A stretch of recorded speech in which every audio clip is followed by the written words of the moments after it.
একটু অন্ধকার লাগতেছে কেন? পুরো অন্ধকার দেখা যাচ্ছে।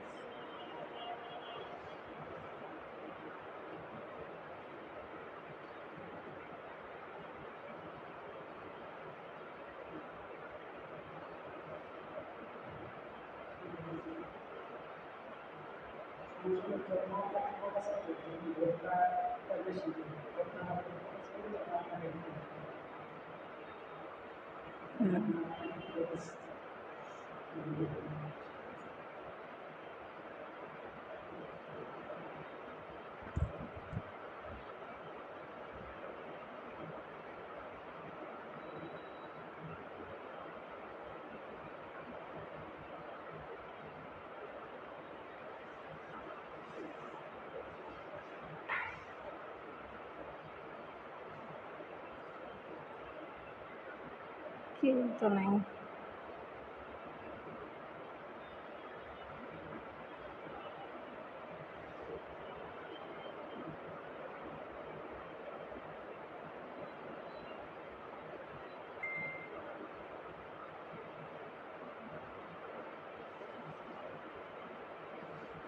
আসসালামু আলাইকুম, সবাই জয়েন করো। আজকে আমাদের হচ্ছে 2 নাম্বার ক্লাস সাজেশন ভিত্তিক। সবাই হচ্ছে দ্রুত জয়েন করো।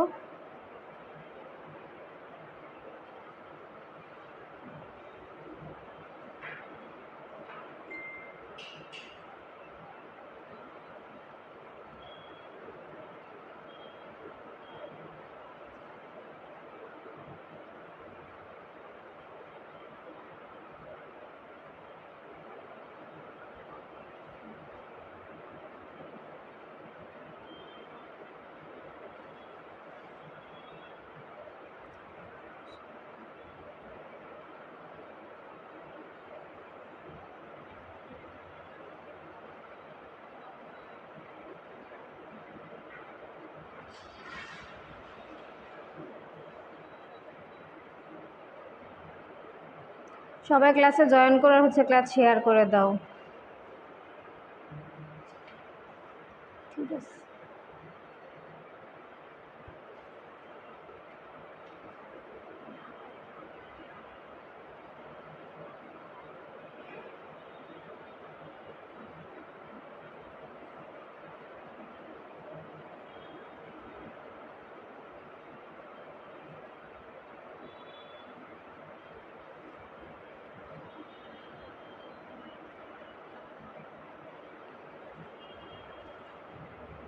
কেমন আছো সবাই?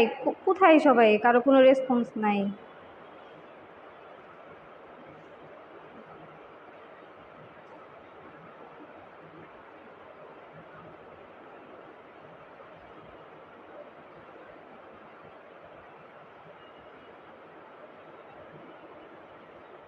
ছেলেমেয়েরা কই আসবে?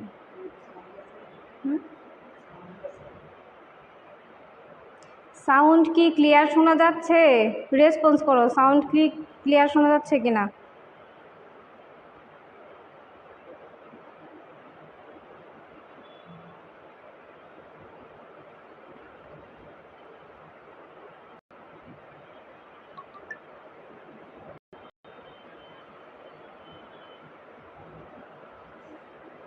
মার্কার কোথায়?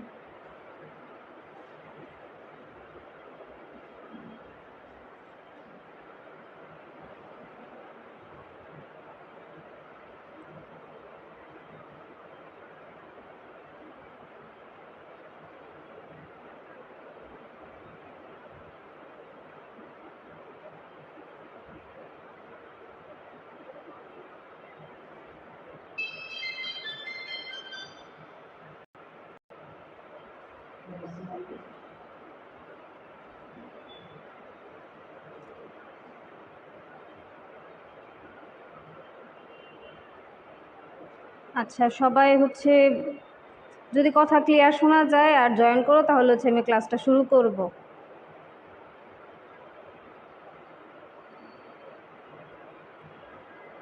ওকে, আজকে হচ্ছে আমাদের সাধারণ বিজ্ঞান 2 নাম্বার ক্লাস। গত ক্লাসে হচ্ছে আমরা 50টা MCQ সলভ করেছিলাম, আজকে হচ্ছে আরও 50টা MCQ আমরা সলভ করব।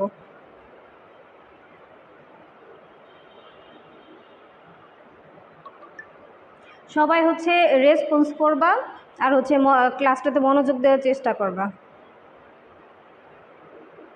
ওকে, ক্লিয়ার শোনা যাচ্ছে? তাহলে হচ্ছে আমি শুরু করতেছি, সবাই হচ্ছে থাকো। দেখো দিলাম প্রথম প্রশ্ন, ডিএনএ মডেল কে তৈরি করেন? বলো, ডিএনএ মডেল কে তৈরি করেন? সবাই হচ্ছে সাথে সাথে অ্যান্সার দিবা।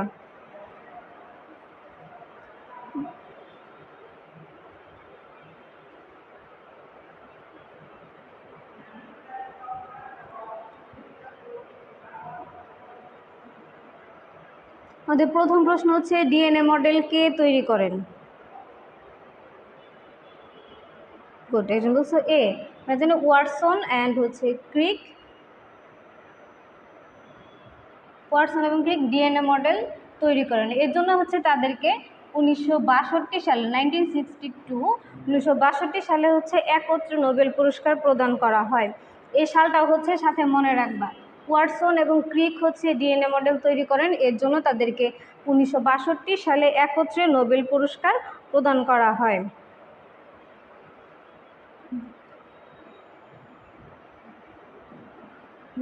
সঠিক অ্যান্সার ওয়াটসন অ্যান্ড ক্রিক। তাহলে এটার সাথে হচ্ছে সালটাও মনে রাখবা, তাদেরকে 1962 সালে একত্রে নোবেল পুরস্কার প্রদান করা হয়। 2 নাম্বার কোশ্চেন, মাইক্রোস্কোপ আবিষ্কার করেন কে?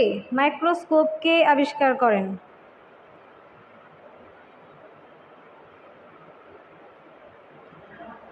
মাইক্রোস্কোপ কে আবিষ্কার করেন? দেওয়া আছে Robert Brown, Leeuwenhoek, Fleming, Lamarck.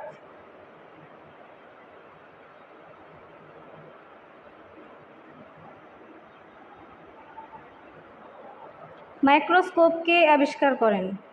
হ্যাঁ, 2-এর বি, একজন বলছো 2-এর বি। হ্যাঁ, মাইক্রোস্কোপ আবিষ্কার করেন হচ্ছে লিউয়েনহুক। এবং নিচে দেওয়া আছে ফ্লেমিং। আমরা জানি আলেকজান্ডার ফ্লেমিং হচ্ছে পেনিসিলিন নামক এক ধরনের অ্যান্টিবায়োটিক আবিষ্কার করেন। তাহলে হচ্ছে মাইক্রোস্কোপ আবিষ্কার করেন হচ্ছে লিউয়েনহুক।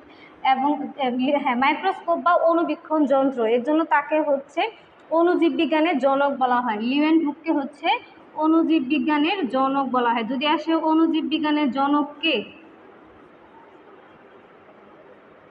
অণুজীব বিজ্ঞানের জনক বলা হয় লিউয়েনহুককে। লিউয়েনহুক হচ্ছে ওর মাইক্রোস্কোপ বা অণুবীক্ষণ যন্ত্র আবিষ্কার করেন, তাকে হচ্ছে অণুজীব বিজ্ঞানের জনক বলা হয়। এবং আলেকজান্ডার ফ্লেমিং আমরা জানি উনি হচ্ছে পেনিসিলিন নামক এক ধরনের অ্যান্টিবায়োটিক আবিষ্কার করেছিলেন। পেনিসিলিন, তিনি হচ্ছে পেনিসিলিন নামক অ্যান্টিবায়োটিক আবিষ্কারের জন্য বিখ্যাত আছেন। তাহলে আমরা এই একটা এমসিকিউর ভিতরে কিন্তু 2টা এমসিকিউ, প্রায় 3টা এমসিকিউ পেয়ে গেলাম। একটা হচ্ছে মাইক্রোস্কোপ আবিষ্কার করেন লিউয়েনহুক, তাকে হচ্ছে অণুজীব বিজ্ঞানের জনক বলা হয়। আবার পড়লাম হচ্ছে আলেকজান্ডার ফ্লেমিং পেনিসিলিন নামক এক ধরনের অ্যান্টিবায়োটিক আবিষ্কার করেন। গুড।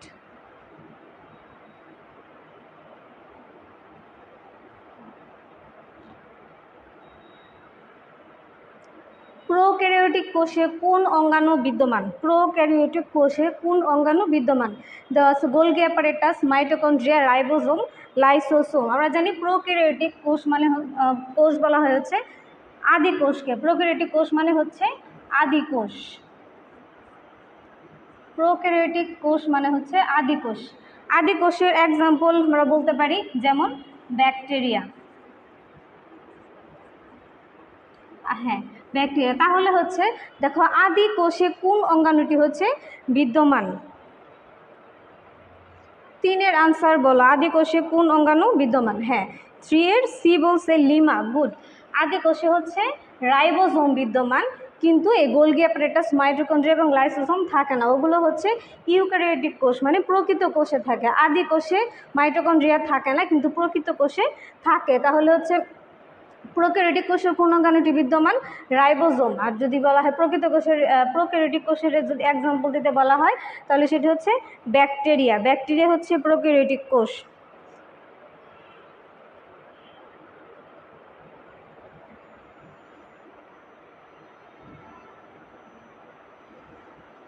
আচ্ছা, আমরা হচ্ছে পরের প্রশ্নে যাব। কোন ধরনের কোষে লাইসোসোম অনুপস্থিত?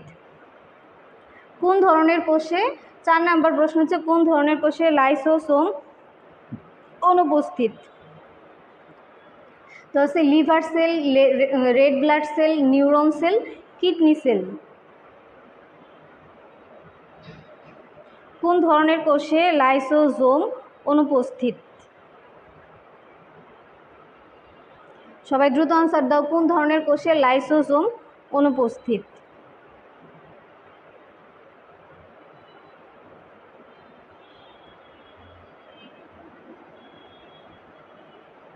4-এর বি, রেড ব্লাড সেলে হচ্ছে লাইসোজোম, রেড ব্লাড সেলে হচ্ছে লাইসোজোম থাকে না। রেড ব্লাড সেল মানে আরবিসি ছাড়া হচ্ছে প্রায় সব ধরনের প্রাণী কোষেই লাইসোজোম উপস্থিত, শুধুমাত্র রেড ব্লাড সেলে থাকে না। ডাব্লিউবিসিতেও হচ্ছে লাইসোজোম থাকে, এছাড়া লিভার সেল বা কিডনি সেল ওগুলোতেও হচ্ছে লাইসোজোম থাকে, তাহলে থাকে না হচ্ছে শুধুমাত্র রেড ব্লাড সেলে। নেক্সট, মানবদেহের সবচেয়ে বড় অঙ্গ কোনটি? মানবদেহের সবচেয়ে বড় অঙ্গ, যে হচ্ছে ঘ আনসার দিছিল তারটা ভুল ছিল, কিডনি সেল হবে না, ওইটা হচ্ছে আগেরটা রেড ব্লাড সেল হবে। আচ্ছা, এখন এটা বলো, মানবদেহের সবচেয়ে বড় অঙ্গ কোনটি? মানবদেহের সবচেয়ে বড় অঙ্গ, হ্যাঁ মায়া 5-এর সি, মানবদেহের সবচেয়ে বড় অঙ্গ হচ্ছে চামড়া বা ত্বক। মানবদেহের সবচেয়ে বড় অঙ্গ হচ্ছে চামড়া বা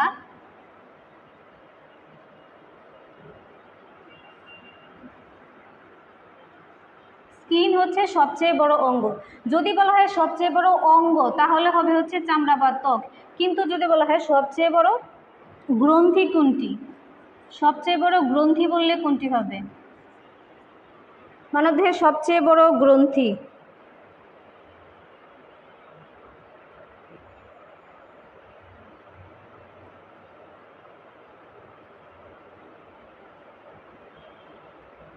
মানবদেহের সবচেয়ে বড় অঙ্গ বললে হবে হচ্ছে ত্বক, কিন্তু সবচেয়ে বড় গ্রন্থি যদি বলা হয় আমাদের দেহে হ্যাঁ সবচেয়ে বড় গ্রন্থি বললে হবে হচ্ছে যকৃত। তাহলে এটা মনে রাখতে হবে, যখন অঙ্গ বলবে তখন হবে হচ্ছে চামড়া বা ত্বক বা স্কিন, কিন্তু যখন হচ্ছে সবচেয়ে বড় গ্রন্থি কোনটা জানতে চাইবে তখন হবে হচ্ছে যকৃত বা লিভার।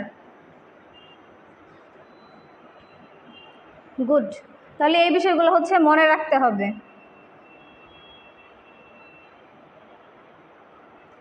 নেক্সট, কোষের শক্তি ঘর কোনটি? কোষের শক্তি ঘর বলা হয় কোনটিকে? শক্তি ঘর বা পাওয়ার হাউস বলতে পারি আমরা, পাওয়ার হাউস, বা এটাকে শক্তি উৎপাদন কেন্দ্র বলা হয়, শক্তি উৎপাদন কেন্দ্র। হ্যাঁ 6-এর 2, কোষের শক্তি ঘর বলা হয় মাইটোকন্ড্রিয়াকে। রাইবোজোমকে কি বলা হয় বলো তো, রাইবোজোমকে কি বলা হয়? রাইবোজোমকে হচ্ছে কোষের প্রোটিন ফ্যাক্টরি বলা হয়।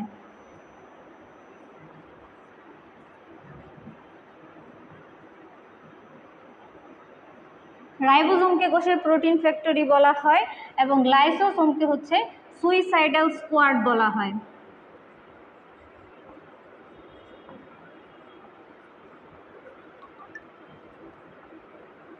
সুইসাইডাল স্কোয়াড বা আত্মঘাতী থলিকা বলা হয়, আত্মঘাতী থলিকা। তাহলে আমরা একটার সাথে আরও 2টা জানতে পারলাম। রাইবোজোমকে বলা হয় হচ্ছে প্রোটিন ফ্যাক্টরি, লাইসোজোমকে বলা হয় সুইসাইডাল স্কোয়াড বা আত্মঘাতী থলিকা বলা হয়। লাইসোজোমকে হচ্ছে কোষের সুইসাইডাল স্কোয়াড বা আত্মঘাতী থলিকা বলা হয়।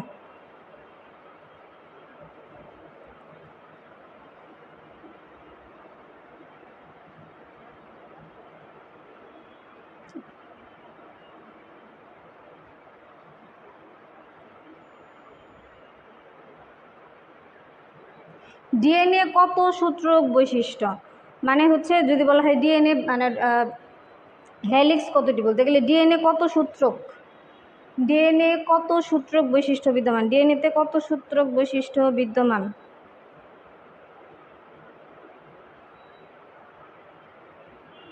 হ্যাঁ, ডিএনএ হচ্ছে দ্বিসূত্রক। আমরা জানি ডিএনএ হচ্ছে দ্বিসূত্রক এবং আরএনএ হচ্ছে একসূত্রক।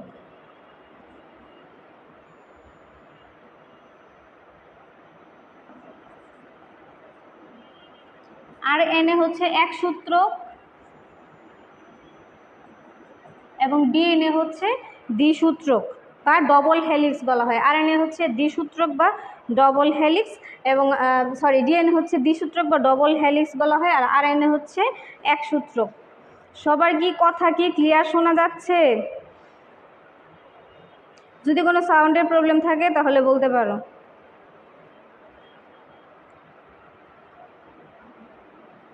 নেক্সট, মানবদেহের ক্রোমোজোম সংখ্যা কতটি? মানবদেহের ক্রোমোজোম সংখ্যা কতটি?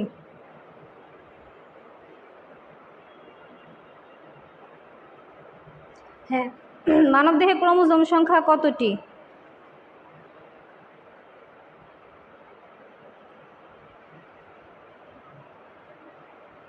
হ্যাঁ, 8-এর হচ্ছে 4। আমরা জানি মানবদেহে ক্রোমোজোম সংখ্যা 46টি।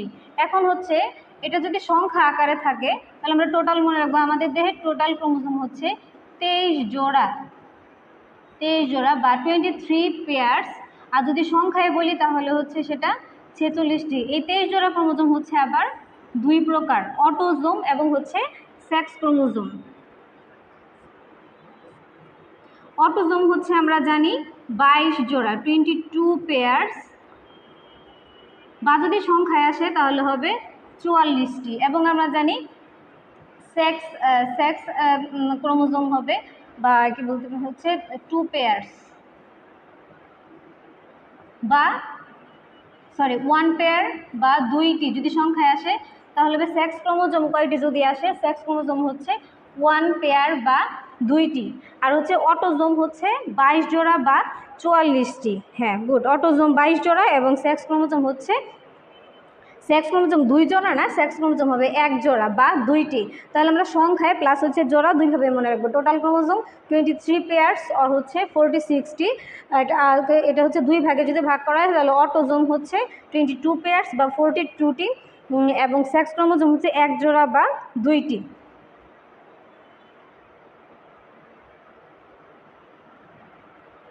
ধান গাছের বৈজ্ঞানিক নাম কি? আমি হচ্ছে আগের ক্লাসগুলোতে বলছিলাম কিছু কিছু জিনিসের বৈজ্ঞানিক নাম হচ্ছে মুখস্থ করে রাখতে হবে, যেমন ধানের বৈজ্ঞানিক নাম কি, শাপলা ফুল, তারপরে হচ্ছে আমাদের জাতীয় পাখির বৈজ্ঞানিক নাম কি, এই কিছু কিছু নাম হচ্ছে মনে রাখতে হবে। তাহলে এখন বলো ধানের বৈজ্ঞানিক নাম কি?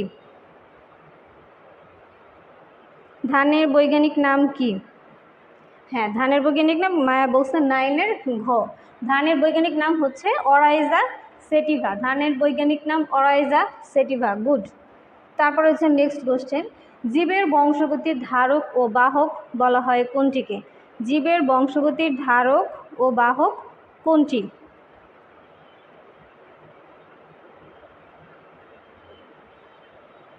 জীবের বংশগতির ধারক ও বাহক বলা হয় কোনটিকে? হ্যাঁ, গুড। জীবের বংশগতির ধারক ও বাহক বলা হয় হচ্ছে ডিএনএ কে। আর কিছুক্ষণ আগে আমরা দেখে আসলাম মাইটোকন্ড্রিয়াকে বলা হয় হচ্ছে পাওয়ার হাউস এবং রাইবোজোমকে বলা হয় হচ্ছে প্রোটিন ফ্যাক্টরি।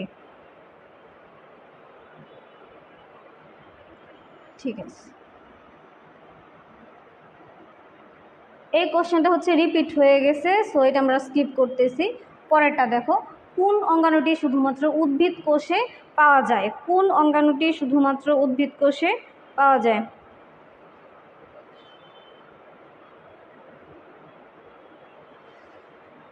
12 নাম্বার হচ্ছে কোন অঙ্গাণুটি শুধু উদ্ভিদ কোষে পাওয়া যায়? Nucleus, chloroplast, ribosome, Golgi body.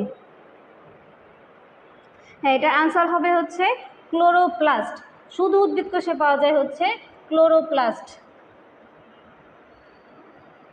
এখানে হচ্ছে আমরা ক্লোরোপ্লাস্ট হচ্ছে আমরা জানি এটা হচ্ছে প্লাস্টিডের একটা প্রকার। প্লাস্ট আমরা জানি উদ্ভিদ কোষে হচ্ছে প্লাস্টিড বিদ্যমান, প্লাস্টিড।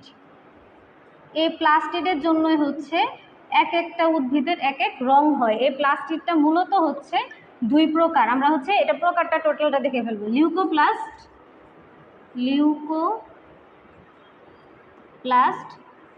আর হচ্ছে ক্রোমাটোপ্লাস্ট।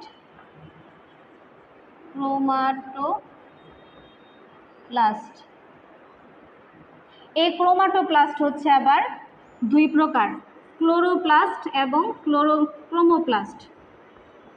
ক্লোরোপ্লাস্ট এবং ক্রোমোপ্লাস্ট। এখন দেখো, আমরা জানি লিউকোপ্লাস্টের জন্য হচ্ছে উদ্ভিদের বর্ণ সাদা হয়, লিউকোপ্লাস্টের জন্য হচ্ছে সাদা বর্ণের উদ্ভিদ হয়, উদ্ভিদের পাতা বা ফুল হচ্ছে সাদা হয়। ক্রোমাটোপ্লাস্ট এটাকে দুই ভাগে ভাগ করা হয়েছে, ক্লোরোপ্লাস্ট এবং ক্রোমোপ্লাস্ট। আমরা জানি ক্লোরোপ্লাস্টে হচ্ছে ক্লোরোফিল নামক এক ধরনের রঞ্জক থাকে, ক্লোরোফিল, যার কারণে হচ্ছে উদ্ভিদের পাতা সবুজ হয় এবং এই ক্লোরোফিল হচ্ছে উদ্ভিদের খাদ্য উৎপাদনে সাহায্য করে। আর হচ্ছে বাকি থাকলে হচ্ছে ক্রোমোপ্লাস্ট। ক্রোমোপ্লাস্টের জন্য হচ্ছে উদ্ভিদ বিভিন্ন বর্ণের হয়, যেমন লাল, গোলাপি, নীল, যে কোনো বর্ণের হইতে পারে। যেমন লাইকোপিনের জন্য হচ্ছে লাল হয়, লাইকোপিনের জন্য হচ্ছে লাল, জ্যান্থোফিলের জন্য হলুদ।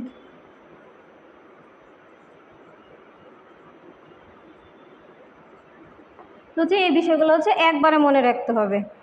সবাইকে বুঝতে পারছো? এটা প্লাস্টিডের টোটাল প্রকারভেদটা কিন্তু আমি পড়ায় ফেললাম। প্রথমে হচ্ছে লিউকোপ্লাস্ট, ক্রোমাটোপ্লাস্ট। লিউকোপ্লাস্টের জন্য সাদা হয়, ক্রোমাটোপ্লাস্টে আবার দুই প্রকার, ক্লোরোপ্লাস্ট, ক্রোমোপ্লাস্ট।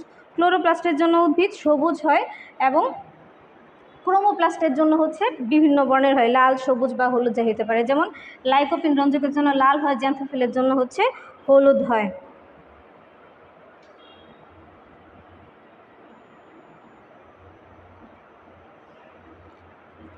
নেক্সট, ডিএনএ হইতে আরএনএ যে বার্তা স্থানান্তরিত হওয়ার, মানে ডিএনএ থেকে আরএনএ বার্তা স্থানান্তরিত হওয়ার প্রক্রিয়াটাকে কি বলা হয়? ডিএনএ থেকে আরএনএতে স্থানান্তরিত হওয়ার প্রক্রিয়াকে কি বলা হয়?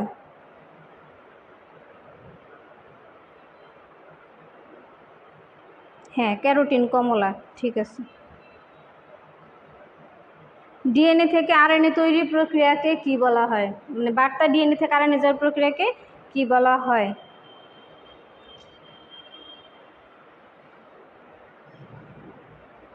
গুড, একজন বলছে ট্রান্সক্রিপশন। হ্যাঁ, এটার আনসার হবে হচ্ছে ট্রান্সক্রিপশন। তোমরা হচ্ছে এইভাবে মনে রাখবা, ডিএনএ, এমআরএনএ আর হচ্ছে প্রোটিন। একটা ডিএনএ থেকে অনুরূপ ডিএনএ সৃষ্টি করার প্রক্রিয়াকে বলা হয় হচ্ছে রেপ্লিকেশন। রেপ্লিকেশন এই চিত্রের মাধ্যমে সহজে মনে রাখতে পারো। একটা ডিএনএ থেকে অনুরূপ ডিএনএ তৈরির প্রক্রিয়াকে বলা হয় হচ্ছে রেপ্লিকেশন। ডিএনএ থেকে এমআরএনএ তৈরি, মানে ডিএনএ থেকে বার্তা এমআরএনএতে যাওয়ার প্রক্রিয়াকে বলা হয় ট্রান্সক্রিপশন। ট্রান্সক্রিপশন। এবং এমআরএনএ থেকে প্রোটিন তৈরি হওয়া পর্যন্ত যে প্রক্রিয়াটা, সেটাকে বলা হয় ট্রান্সলেশন। ট্রান্সলেশন এই চিত্রের মাধ্যমে আমরা একভাবে মনে রাখতে পারি। আবার যদি হচ্ছে এমআরএনএ থেকে ডিএনএ তৈরি হওয়াকে বলা হয় রিভার্স ট্রান্সক্রিপশন। Reverse transcription.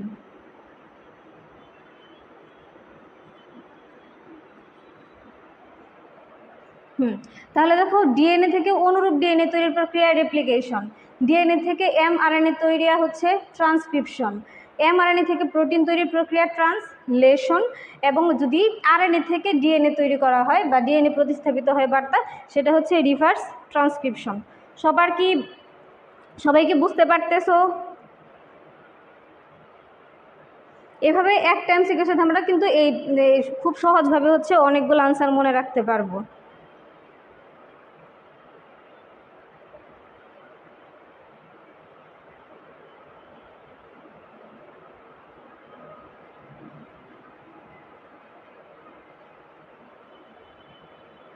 ওকে, এটা মুছে দিচ্ছি।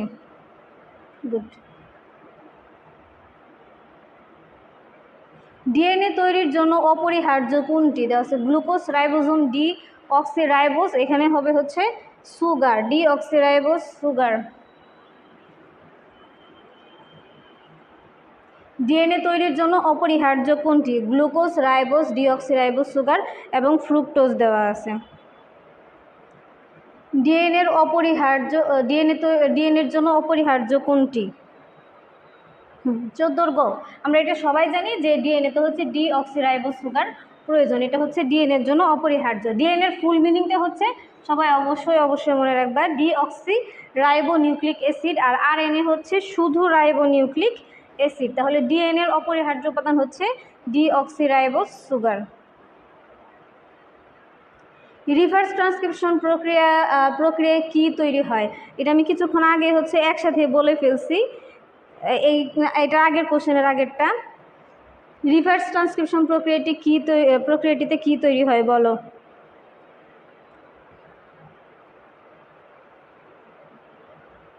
রিভার্স ট্রান্সক্রিপশন প্রক্রিয়ায় কি তৈরি হয়? হ্যাঁ, গুড। 15 হচ্ছে গো, আমরা মাত্রই দেখলাম। আরএনএ থেকে ডিএনএ তৈরির প্রক্রিয়াটাকে বলা হয় হচ্ছে রিভার্স ট্রান্সক্রিপশন। এইভাবে হচ্ছে আমরা যদি হচ্ছে একসাথে যদি সব কিছু করে নিয়ে গুছায় পড়ি তাহলে আমাদের মনে থাকবে বেশি। নেক্সট কি বলা হয়েছে? কোষ বিভাজনের পদ্ধতি কত প্রকার? কোষ বিভাজনের পদ্ধতি কত প্রকার?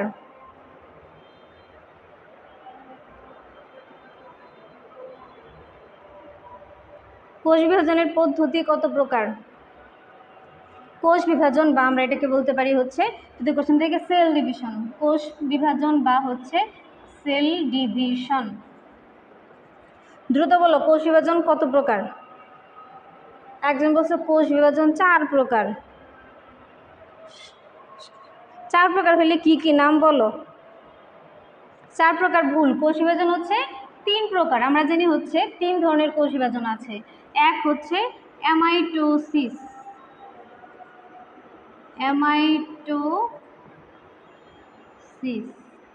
বা এটাকে বলা হয় দ্বিবিভাজন। সবাই হচ্ছে মনোযোগ দিয়ে দেখার চেষ্টা করো। অ্যামাইটোসিস, মাইটোসিসকে বলা হয় সমীকরণিক বিভাজন,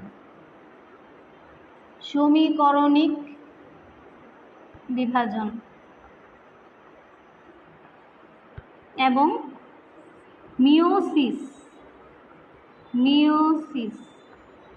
মিওসিসকে বলা হয় হ্রাসমূলক বিভাজন। এই হচ্ছে কোষ বিভাজন 3 প্রকার, অ্যামাইটোসিস, মাইটোসিস, মিওসিস।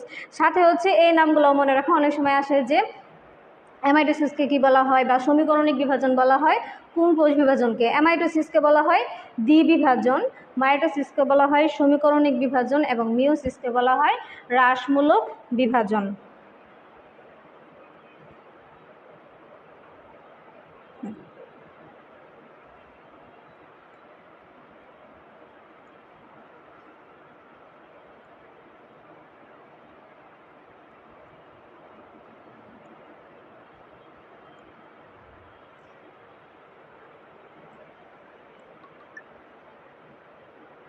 এটা হবে হচ্ছে প্রশ্নে একটু ভুল আছে।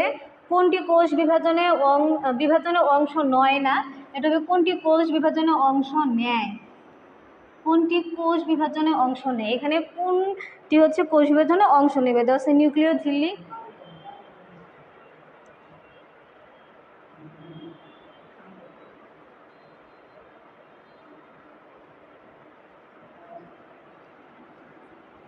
কোনটি কোষ বিভাজনে অংশ নেয়?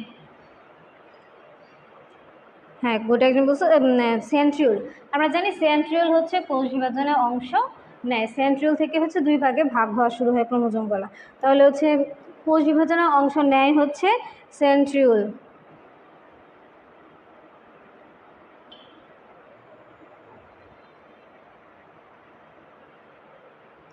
18 এপিকালচার বলতে কি বোঝায়? আগের ক্লাসে হচ্ছে আমি এপিকালচার কি, পিসিকালচার কি, সবগুলো একসাথে বলে দিয়েছিলাম। বলো যে এপিকালচার বলতে কি বোঝায়? রেশম চাষ, মৎস্য চাষ, হাঁস মুরগি পালন, নাকি মৌমাছি চাষ? এপিকালচার বলতে কি বোঝায়? 4, এটা হচ্ছে এপিকালচার বলতে হচ্ছে মৌমাছি চাষকে বোঝানো হয়। এপিকালচার হচ্ছে মৌমাছি চাষ।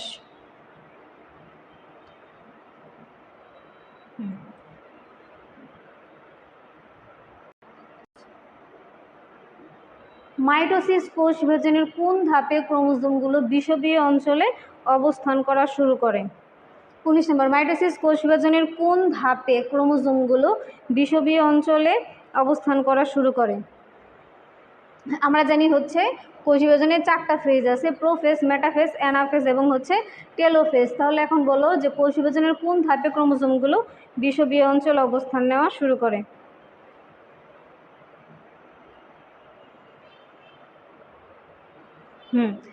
তোমরা হচ্ছে আনসার দিচ্ছ 19-2। সঠিক আনসার 19-2।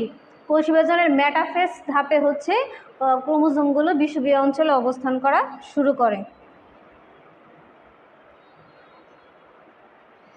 কোনটি দেহকোষের বিভাজন? Mitosis, meiosis, amitosis, cytokinesis.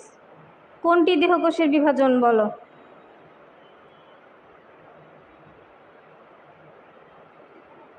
কোনটি দেহকোষের বিভাজন? আমরা জানি কোষ বিভাজন 3 প্রকার, মাইটোসিস, মিওসিস এবং হচ্ছে অ্যামাইটোসিস। তাহলে কোনটি দেহকোষে ঘটে? হ্যাঁ, 20-1। আমরা জানি হচ্ছে এই ক্ষেত্রে হচ্ছে আমরা 2-3টা জিনিস একত্রে মনে রাখবো।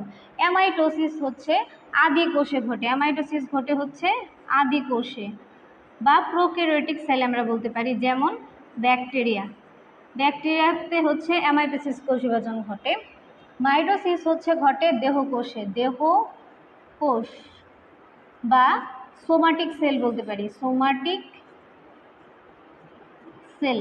সোমাটিক সেল বা দেহকোষে হচ্ছে মাইটোসিস ঘটে এবং আমরা জানি মিওসিস ঘটে হচ্ছে জনন কোষে, জনন কোষে হচ্ছে মিওসিস ঘটে।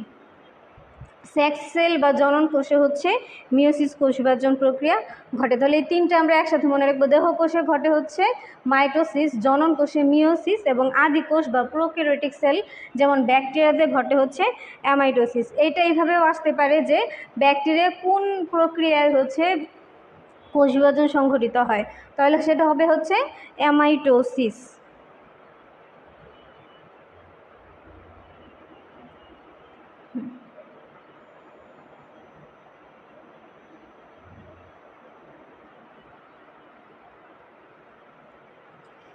নেক্সট, মিওসিসের কোন উপপর্যায়ে কায়াজমা তৈরি হয়? মিওসিসের কোন উপপর্যায়ে হচ্ছে কায়াজমা তৈরি হয়?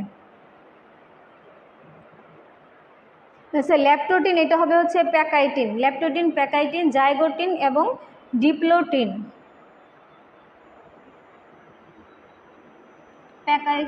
কালো দিয়ে এটা হবে হচ্ছে প্যাকাইটিন,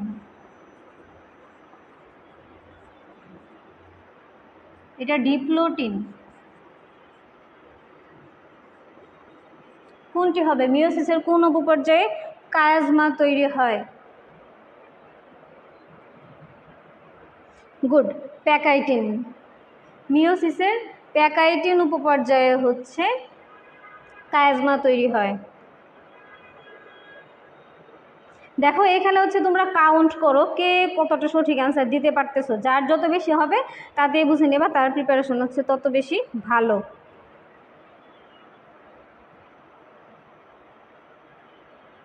কোনটি ভিরয়েডের ক্ষেত্রে প্রযোজ্য নয়?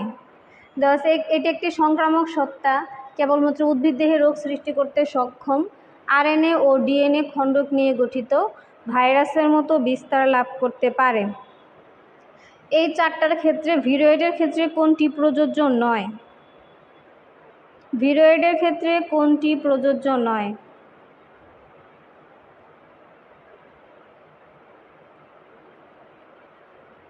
প্রথম অপশন হচ্ছে এর একটি সংক্রামক সত্তা, দ্বিতীয় কেবলমাত্র উদ্ভিদ দেহে রোগ সৃষ্টি করতে সক্ষম এবং আরএনএ ডিএনএ খণ্ডক দিয়ে গঠিত এবং ভাইরাসের মতো বিস্তার লাভ করে। কোনটি সঠিক? হ্যাঁ, 21 হবে, 22 হচ্ছে, ওটা দেখা যেতেছে না, এখন দেখা যাচ্ছে, বড় করার। আচ্ছা, আমি বলে দিচ্ছি কোনটি ভিরয়েডের ক্ষেত্রে প্রযোজ্য না। এখন হয়তো দেখা যাচ্ছে একটি সংক্রামক সত্তা, এটা হচ্ছে প্রযোজ্য নয়, বাকি 3টি হচ্ছে প্রযোজ্য। 22-1, লেখাটা একটু ছোট হয়ে গেছিল এটা। গুড, এটা একটি সংক্রামক সত্তা, এইটাই ক্ষেত্রে প্রযোজ্য নয়। নেক্সট, ব্যাকটেরিয়াতে কি কি থাকে? প্লাজমিড, কোষ প্রাচীর, কোষ দেহ। 4 নম্বর অপশন হচ্ছে উপরের সবগুলো। কোনটি বলো? ব্যাকটেরিয়া, আমরা জানি ব্যাকটেরিয়া একটি হচ্ছে আদি কোষ। ব্যাকটেরিয়াতে কি কি থাকে?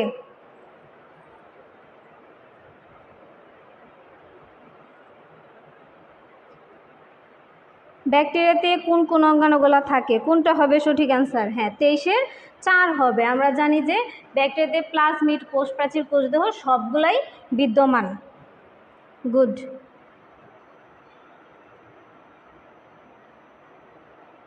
এটা হবে হচ্ছে কোনটি ম্যালেরিয়ার পরজীবী? কোনটি ম্যালেরিয়ার পরজীবী? ম্যালেরিয়া কোনটি ম্যালেরিয়ার পরজীবী?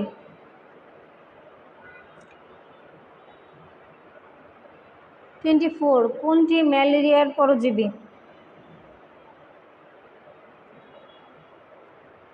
হচ্ছে প্লাজমোডিয়াম, পেরিপ্লান্টা, অ্যান্টামোবিয়া, ভিব্রিও দেওয়া আছে। তাহলে বলো হ্যাঁ, গুড। 24-এর হচ্ছে 1। আমরা জানি ম্যালেরিয়ার পরজীবী হচ্ছে প্লাজমোডিয়াম।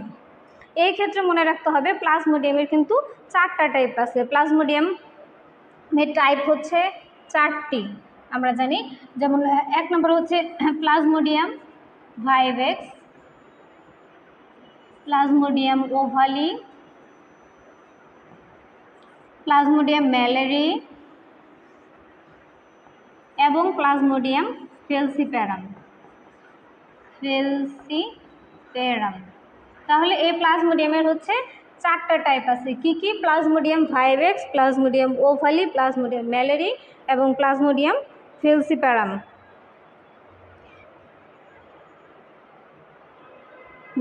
তাহলে যদি বলে ম্যালেরিয়ার পরজীবী কোনটি? প্লাজমোডিয়াম। তাহলে আবার অনেক সময় হচ্ছে এই অপশন হিসেবেও থাকতে পারে, বা এখানে অন্য একটা ব্যতিক্রম দিয়ে বলবে কোনটি প্লাজমোডিয়ামের পরজীবী নয়। তাহলে হচ্ছে এই জন্য হচ্ছে 4টার নাম মুখস্থ রাখতে হবে: প্লাজমোডিয়াম ভাইভেক্স, ওভালি, ম্যালেরি এবং হচ্ছে ফেলসিপ্যারাম। সবাই কি বুঝতে পারতেছো?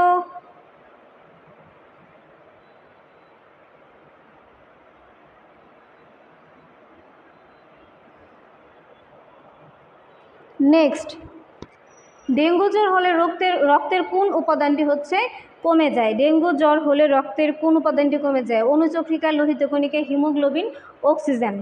ডেঙ্গু জ্বরে কোন হচ্ছে কি উপাদানটি কমে যায়? দেখো, আমরা একটু আগেই দেখলাম হচ্ছে ম্যালেরিয়ার পরজীবী হচ্ছে প্লাজমোডিয়াম। ডেঙ্গু জ্বর হয় কোন মশার কামড়ে বলো তো? কোন জীবাণু এটার জন্য দায়ী? হ্যাঁ, 25-এর 1। ডেঙ্গু জ্বর হলে রক্তের অনুচক্রিকা কমে যায়। আমরা জানি হচ্ছে ডেঙ্গু জ্বর হলে রক্তের অনুচক্রিকা বা প্লাটিলেটের পরিমাণ হচ্ছে কমে যায়। লোহিত রক্তকণিকার প্রধান উপাদান হচ্ছে হিমোগ্লোবিন। আমরা জানি আমাদের রক্তে যদি হচ্ছে হিমোগ্লোবিনের পরিমাণ কমে যায় তাহলে হচ্ছে এনিমিয়া হয়। এনিমিয়া বা রক্ত শূন্যতা হয়। এবং শ্বেত রক্তকণিকার পরিমাণ বেড়ে গেলে হচ্ছে ক্যান্সার হয়, কমে গেলে হচ্ছে এইডস হয়। তাহলে পাশাপাশি আমরা আরও কী কী মনে রাখবো? ডেঙ্গু জ্বরে হচ্ছে অনুচক্রিকা বা হচ্ছে প্লাটিলেটের পরিমাণ কমে যায়, হিমোগ্লোবিনের পরিমাণ কমে গেলে এনিমিয়া হয়, এবং ডাব্লিউবিসি অস্বাভাবিকভাবে যদি বেড়ে যায় তাহলে হচ্ছে হবে হচ্ছে ব্লাড ক্যান্সার বা হচ্ছে এটাকে লিউকোমিয়া বলা হয়, লিউকোমিয়া। এবং কমে গেলে হচ্ছে এইডস হবে, হয় হচ্ছে এইডস। হ্যাঁ, ডেঙ্গু জ্বরের বাহক হচ্ছে এডিস মস্কিউটো। তাহলে এইভাবে দেখো, একটার পাশাপাশি হচ্ছে আমাদের আরও 2-3টা করে এক্সট্রা মনে রাখতে হবে, তাহলে একসাথে অনেকগুলো পড়া হয়ে যাবে। 26, ফাজ কোন প্রকৃতির অণুজীব? ছত্রাক, ব্যাকটেরিয়া, ভিরয়েড, ভাইরাস। ফাজ কোন প্রকৃতির অণুজীব?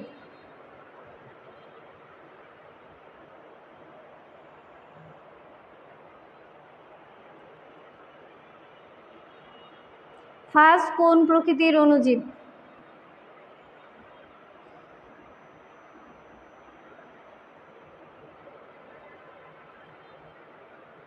হ্যাঁ 26 হচ্ছে 4। ফাজ হচ্ছে ভাইরাস, এটা হচ্ছে ব্যাকটেরিয়া ফাজের ফাজ হচ্ছে এটা আমাদের দেহে যদি কোনো ক্ষতিকর ব্যাকটেরিয়া প্রবেশ করে তাহলে ব্যাকটেরিয়াটাকে হচ্ছে ডেস্ট্রয় বা ধ্বংস করে দেয়।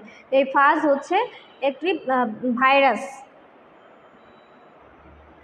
নেক্সট, ডেঙ্গু রোগ ছড়ায় কোনটি? আমরা কিছুক্ষণ আগে বলে ফেলছি কোন মশা ডেঙ্গু রোগ ছড়ায়। এডিস ইজিপ্টাই মশা। এডিস ইজিপ্টাই মশা হচ্ছে ডেঙ্গু রোগ ছড়ায়।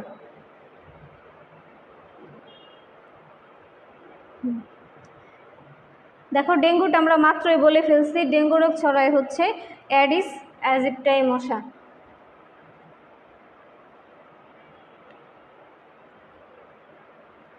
নেক্সট, মানবদেহে ম্যালেরিয়ার জীবাণু প্রবেশের কয় দিন পর জ্বর আসে? মানবদেহে ম্যালেরিয়া জীবাণু প্রবেশের কত দিন পর হচ্ছে জ্বর আসে? এমা আনসার দিয়ে দিলাম। মানবদেহে ম্যালেরিয়া জীবাণু প্রবেশের কয় দিন পর জ্বর আসে? আমাদের মনে রাখতে হবে মানবদেহে ম্যালেরিয়া জীবাণু প্রবেশের প্রায় 10 দিন পর হচ্ছে জ্বর আসে। মানবদেহে ম্যালেরিয়া জীবাণু প্রবেশের প্রায় 10 দিন পর জ্বর আসে। কোনটি খাদ্য হিসেবে ব্যবহৃত হয়? কোনটি খাদ্য হিসেবে ব্যবহৃত হয়? Agaricus, অ্যাসপেরিগুলাস, mucor, Penicillium.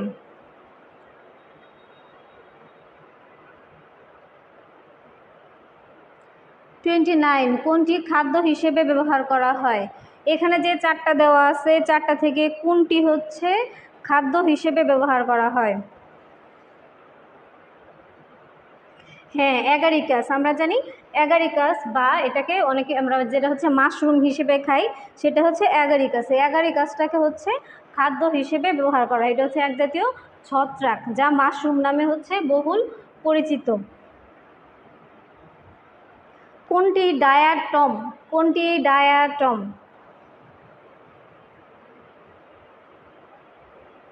দেখা যাচ্ছে স্পাইরোগাইরা, নেভিকোলা, ভলভক্স, সারগাসাম। কোনটি ডায়াটম?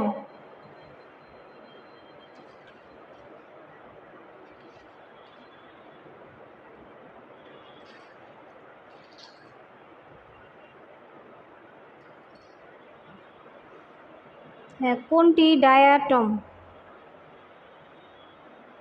এটার আনসার 1 হবে না, ক হবে না, এটার আনসার হবে হচ্ছে 2। ডায়াটম হচ্ছে নেভিকোলা।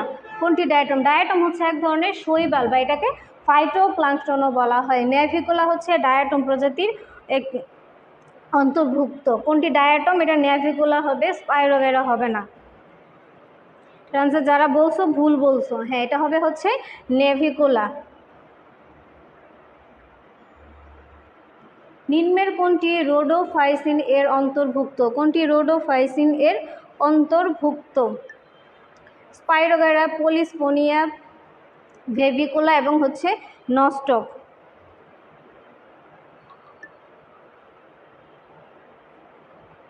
কোনটি রোডোফাইসিন এর অন্তর্ভুক্ত?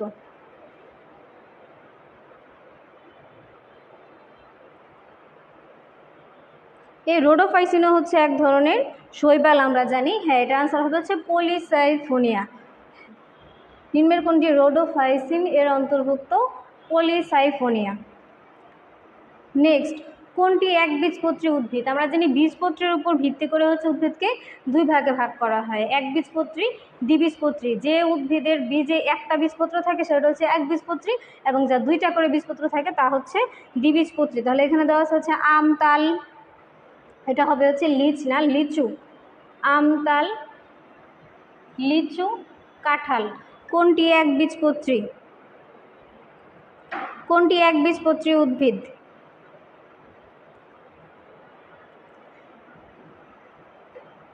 হ্যাঁ আমরা জানি আম, লিচু, কাঁঠাল সব হ্যাঁ আমেও বীজপত্র থাকে 2টি। আমে বীজপত্র থাকে 2টি। লিচুতেও হচ্ছে লিচু দ্বিবীজপত্রী, কিন্তু কাঁঠাল হচ্ছে কি একের বেশি বীজপত্র থাকে। আমাদের জানতে হবে যে একবীজপত্রী উদ্ভিদ হচ্ছে তাল। হ্যাঁ কোনটি একবীজপত্রী উদ্ভিদ? একবীজপত্রী উদ্ভিদ হচ্ছে তাল। কোনটি উচ্চ রক্তচাপের ঔষধ বা হাইপার টেনশনে কোনটি ঔষধ হিসেবে ব্যবহার করা হয়? উচ্চ রক্তচাপের ঔষধ হিসেবে কোনটি ব্যবহার করা হয়? সর্পগন্ধা, কালো মেঘ, বাসক, থানকুনি পাতা। কোনটি উচ্চ রক্তচাপে ব্যবহার করা হয়?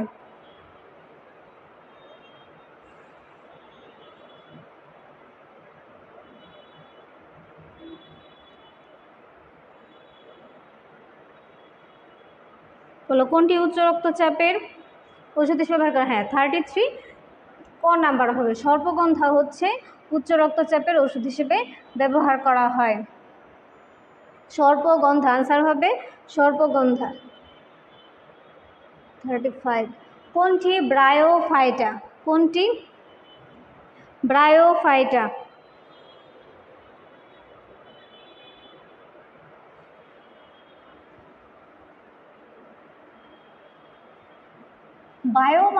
ব্রায়ো মানে হচ্ছে মস এবং ফাইটা মানে হচ্ছে উদ্ভিদ। তার মানে মস বর্গীয় উদ্ভিদগুলোকে হচ্ছে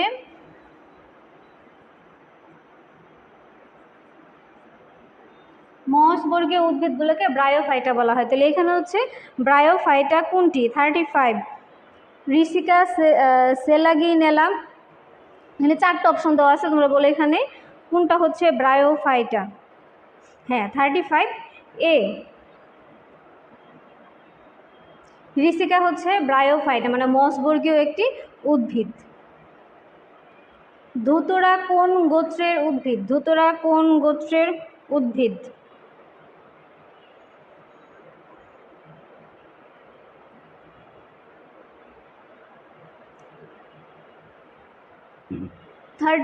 ধুতরা কোন গোত্রের উদ্ভিদ? সোলানসি, লিলিয়েসি, নাইমফেইসি, ম্যালভেইসি। ধুতরা কোন গোত্রের উদ্ভিদ?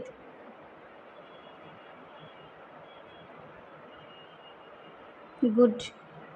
ধুতরা হচ্ছে এটা আনসার হচ্ছে ক। ধুতরা হচ্ছে সোলানেসি গোত্রের উদ্ভিদ। নেক্সট, উদ্ভিদের রেচনাঙ্গ কোনটি? কাণ্ড, পাতা, মূল, পত্ররন্ধ্র। আমরা জানি মানবদেহের রেচনাঙ্গ হচ্ছে বৃক্ক। মানবদেহের রেচনাঙ্গ কিডনি বা বৃক্ক।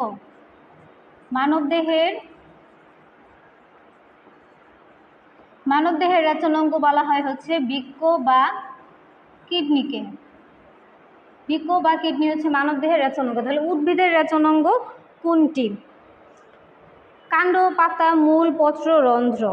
রন্ধ্র বলতে বোঝায় হচ্ছে ছিদ্র, তার মানে পাতার মধ্যে যে ছিদ্র থাকে তা হচ্ছে পত্ররন্ধ্র। হ্যাঁ তাহলে 36 এর আনসার কি হবে বলো? সরি 37। হ্যাঁ 37 একজন বলছে 4, সঠিক আনসার হচ্ছে 4। উদ্ভিদের রেচনাঙ্গ হিসেবে হচ্ছে পত্ররন্ধ্র কাজ করে। পত্ররন্ধ্র হচ্ছে উদ্ভিদের রেচনাঙ্গ হিসেবে কাজ করে, মানে হচ্ছে উদ্ভিদের দেহের বজ্র পদার্থগুলো হচ্ছে এই পত্ররন্ধ্রের মাধ্যমে বাইরে বের হয়ে আসে। কোনটিতে গ্লাইকোলাইসিস বিক্রিয়াগুলো সংঘটিত হয়? Chloroplast, ribosome, mitochondria, cytoplasm. কোনটিতে গ্লাইকোলাইসিস বিক্রিয়াগুলো সংঘটিত হয়? দেখো এটা যদি আমরা বিশ্লেষণ করতে যাই, আমরা জানি ক্লোরোপ্লাস্টের মাধ্যমে হচ্ছে উদ্ভিদে খাদ্য তৈরি হয় বা এটার জন্য উদ্ভিদের বর্ণ সবুজ হয়। রাইবোজোমে হচ্ছে প্রোটিন সংশ্লেষণ হয়, জন্য এটাকে প্রোটিন ফ্যাক্টরি বলা হয়। মাইটোকন্ড্রিয়াকে হচ্ছে পাওয়ার হাউস বলা হয়। হয়ে গেল।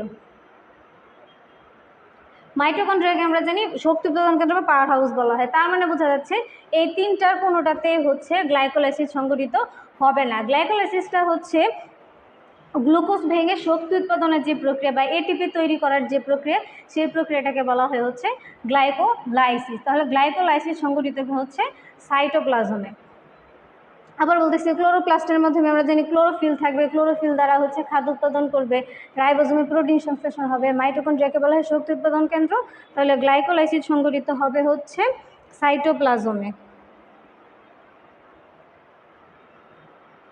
তাপমাত্রা বৃদ্ধি হলে সাধারণ উদ্ভিদের লবণ পরিশোষণে কি পরিবর্তন হয়? তাপমাত্রা বৃদ্ধি পেলে উদ্ভিদের লবণ পরিশোষণে কি পরিবর্তন হয়?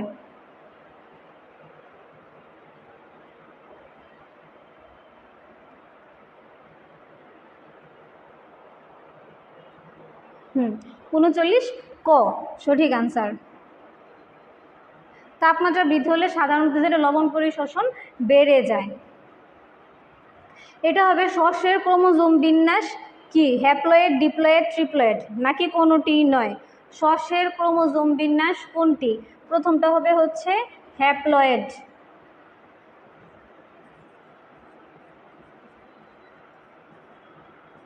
ক নাম্বার হচ্ছে হ্যাপ্লয়েড, খ ডিপ্লয়েড, গ নাম্বার হচ্ছে ট্রিপ্লয়েড। হ্যাঁ 40-এর কে বলছে? লিজা আনসার বলছে গ।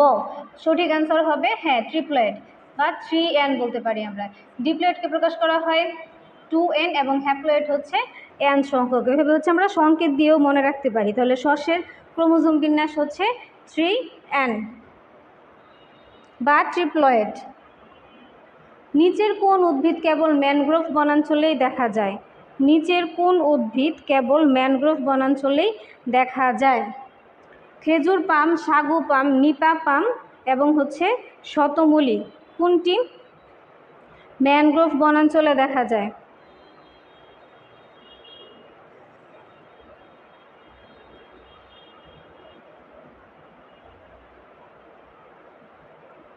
হ্যাঁ 41-এর 3। নাদিয়া বলছে 41-এর 3। যে 4 বলছো তারটা হচ্ছে ভুল, শতমূলী হবে না, এটা হবে হচ্ছে ম্যানগ্রোভ বনাঞ্চলে দেখা যায় হচ্ছে নিপা পাম। পাম জাতীয় যে উদ্ভিদটা দেখা যায় সেটা হচ্ছে নিপা পাম। অ্যামিবা এর চলনাঙ্গের নাম কি? সিলিয়া, সিউডোপেডিয়া, এটা হবে হচ্ছে ফ্লাজেলা।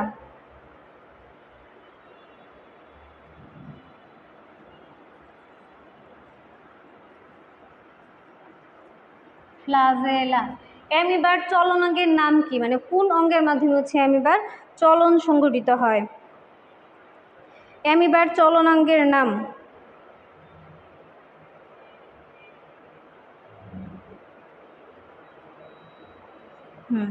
42। যে 3 আনসার বলছো তারটা হচ্ছে রং, এটা হবে হচ্ছে সিউডোপেডিয়া। অ্যামিবার চলনাঙ্গের নাম হচ্ছে সিউডোপেডিয়া। ফ্লাজেলা থাকে হচ্ছে আমরা জানি ব্যাকটেরিয়াতে থাকে। সিলিয়া, ফ্লাজেলা এগুলো হচ্ছে ব্যাকটেরিয়াতে থাকে।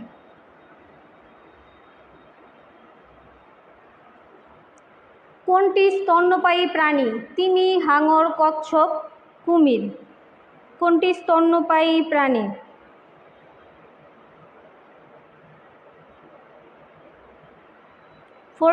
কোনটি স্তন্যপায়ী প্রাণী?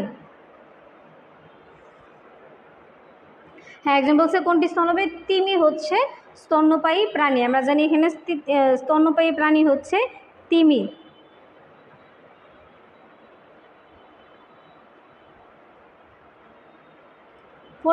বাংলাদেশে অ্যানিলিডা পর্বভুক্ত প্রজাতির সংখ্যা কয়টি? অ্যানিলিডা পর্বভুক্ত প্রজাতির সংখ্যা কয়টি? 49, 89, 98, 102।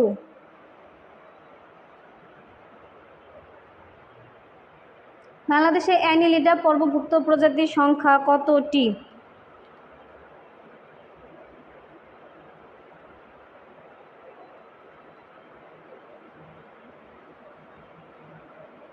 হ্যাঁ একজন বলছে 98, সঠিক আনসার 98। বাংলাদেশে অ্যানিলিডা পর্বভুক্ত প্রজাতির সংখ্যা হচ্ছে 98টি। এটা হচ্ছে ঘাসফড়িংয়ের ওমাটিডিয়ামের কোন কোষের ক্ষরণ থেকে র্যাবডোম গঠিত হয়? র্যাবডোম।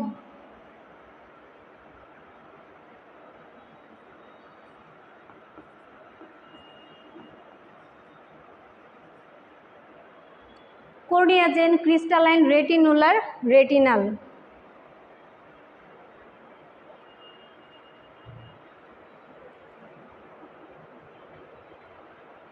ঘাসফড়িংয়ের ওমাটিডিয়ামের কোন কোষের ক্ষরণ থেকে র্যাবডোম গঠিত হয়? হ্যাঁ 45। রিমা বলছে রেটিনুলার, সঠিক আনসার রেটিনুলার। বজ্র নিষ্কাশন করে কোনটি? আমরা হচ্ছে উদ্ভিদেরটা পড়ার সময় অলরেডি বলে ফেলছিলাম কিছুক্ষণ আগে। এখানে কোনটি হবে? হ্যাঁ বজ্র নিষ্কাশন করে কোনটি? বর্জ্য নিষ্কাশন করে কোনটি? অগ্নাশয়, ফুসফুস, যকৃত, বৃক্ক।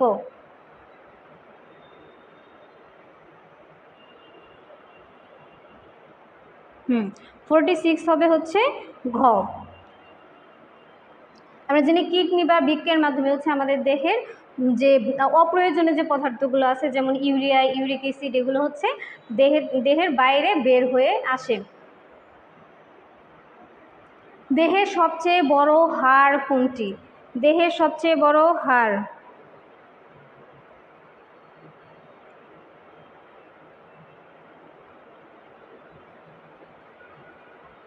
নেক্সট, দেহের সবচেয়ে বড় হাড় কোনটি? Humerus, tibia, fibula, femur. হ্যাঁ, সঠিক আনসার হবে হচ্ছে ফিমার। আমরা জানি আমাদের ফিমার হচ্ছে আমাদের পায়ের হাড়, পায়ে থাকে, এটা হচ্ছে আমাদের দেহের সবচেয়ে বড়, তাহলে সবচেয়ে বড় হাড় হচ্ছে ফিমার। কিন্তু যদি বলা হয় সবচেয়ে ছোট হাড় কোনটি, তাহলে হবে হচ্ছে স্ট্যাপিস, সেটা আমাদের কানের ভিতরে থাকে। সবচেয়ে ছোট বললে হবে হচ্ছে স্ট্যাপিস। আগেও বলছি, আজকেও বলতেছি, সবচেয়ে ছোট হাড় হবে হচ্ছে স্ট্যাপিস। কিন্তু যদি আসি সবচেয়ে বড় হাড় কোনটি, তাহলে সেটা হবে হচ্ছে ফিমার। বংশগতির জনক বলা হয় কাকে? Mendel, Darwin, Krebs, Calvin. বংশগতির জনক বলা হয় কাকে?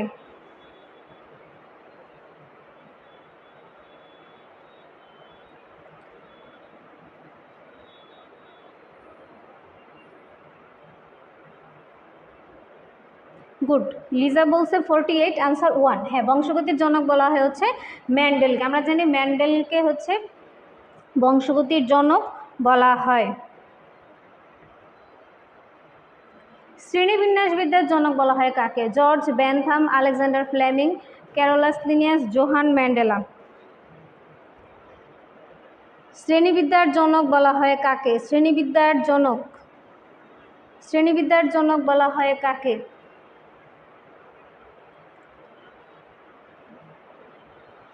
49 হচ্ছে ক্যারোলাস লিনিয়াস। শ্রেণীবিজ্ঞান বিন্যাসবিদ্যার জনক হচ্ছে ক্যারোলাস লিনিয়াস। আজকে আমাদের এই পর্যন্তই কোশ্চেন ছিল। সবাইকে অসংখ্য ধন্যবাদ এতক্ষণ মনোযোগ দিয়ে ক্লাস করার জন্য, প্লাস রেসপন্স করার জন্যে। এই পর্যন্ত কারো যদি কোনো সমস্যা থাকতে পারে তাহলে হচ্ছে বলতে পারো। আর হচ্ছে এখনও যারা হচ্ছে যে কোয়ান্টামের বইগুলো হচ্ছে কিনো নাই, তারা হচ্ছে দ্রুত বই কিনে নাও, কারণ আমাদের পরীক্ষা হচ্ছে খুবই সন্নিকটে বলতে গেলে।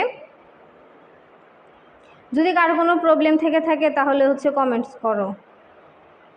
আজকে আমাদের এই পর্যন্তই ছিল।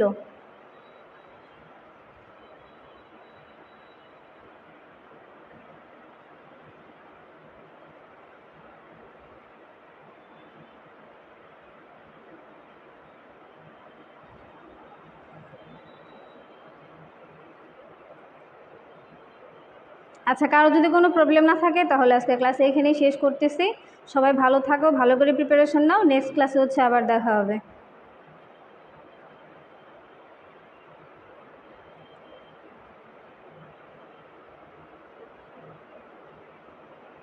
আচ্ছা, বই অর্ডার দিছো, পেয়ে যাবা, একটু ধৈর্য ধরো, পেয়ে যাবা। আসসালামু আলাইকুম। এই জামিল ভাই, জামিল ভাই, জামিল ভাই।